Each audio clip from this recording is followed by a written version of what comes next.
action est très intéressante puisqu'en fait, elle évolue depuis maintenant plusieurs mois dans un trading range. Et en fait, c'est un trading range qui avait une forme de vague corrective baissière en 3 temps, hein, le fameux très classique ABC corrective.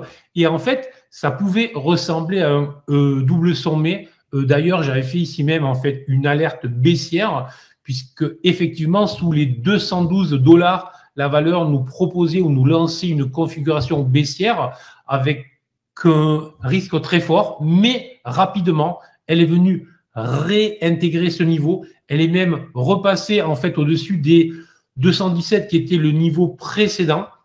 Et là, il s'est passé quoi? En fait, tout simplement, on avait un potentiel signal baissier. Les acheteurs se sont présentés, les vendeurs se sont fait squeezer et on a depuis en fait une valeur qui rebondit. Alors, est-ce que pour autant on est à nouveau dans une dynamique puissante comme l'action a pu la connaître ces dernières années? Sûrement pas. Pourquoi? Puisqu'on voit bien, si on compare l'action Tesla à son indice de référence, le Nasdaq, on voit bien qu'elle est très en retard.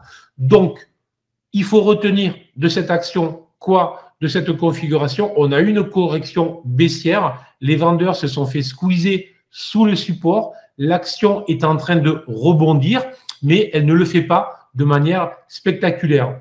Donc, elle va rencontrer tout un tas de résistances à venir.